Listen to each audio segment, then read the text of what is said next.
কি চাই তোমাদের? বাইরে বৃষ্টি হচ্ছে তো, তাই খিচুড়ি খাবো। তাই তার চাঁদা কি হলো? মনে হয় খিচুড়ি খাওয়ার খুশিতে পেছন দিয়ে হাগা বেরিয়ে গেছে। সর্বনাশ! এবার কোন ঢেমনা বাড়িতে এসে জুটলো রে লেওরা? খিচুড়ি খিচুড়ি খিচুড়ি। যাই একটা আচলো বাস নিয়ে এসে ওর পিছনে ভরে দেই। আচলো বাস লাগবে না মেশামশাই, ওর মুখের সামনে এসে গরম গরম মুতে দিলে ঠিক হয়ে যাবে। গরম মুত? মুখে গরম গরম মুত খেলে আমি ভালো হয়ে যাব, ডাক্তার বলেছে। ডাক্তার কার মুত খেতে বলেছে? ছাগলের না গরুর? গরুর মুত খেতে বলেছে। ঠিক আছে, এক্ষুনি আমি পাশের বাড়ি থেকে একটা গরু নিয়ে এসেছি। এই কেমন গরম রোগ রে লেওরা, মুখে মুতে দিলে ঠিক হয়ে যায়?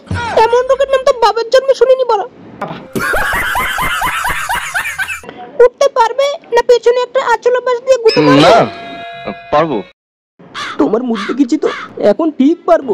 একে ভেড়াচোদ রে লেওরা, মুখ দেখলে ঠিক হয়ে যায়।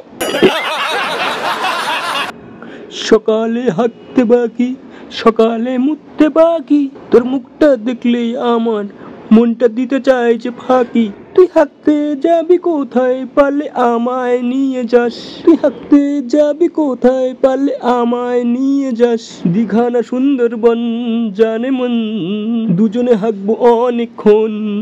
তোর শালি আমার বোন, দুজনে হাঁকবো অনেকক্ষণ। কি করে? অসাধারণ! ওহো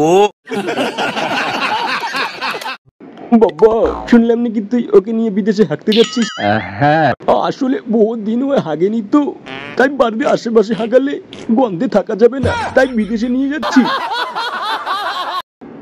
আমিও অ্যাডভান্স টিকিট কেটেছি। তুমিও কি তোমার গার্লফ্রেন্ডকে নিয়ে বিদেশে হাঁটতে যাবে? না, তোর বউকে নিয়ে আমি ওতে যাবো। তোর দাদা নতুন বউকে শুধু বাড়িতে বসে হাঁটতে শেখাচ্ছে। দুটো টিকিট কেটে এনেছি পাশের রেলওয়ে স্টেশন থেকে, ওদের দুজনকে হাগিয়ে নিয়ে আয়। ওখান থেকে হেগে আসার পর দেখবি আর কোনোদিন পাতলা পায়খানা হবে না। বাবা ইউ আর গ্রেট। আসলে আমি কতদিন এটা ভাবছি।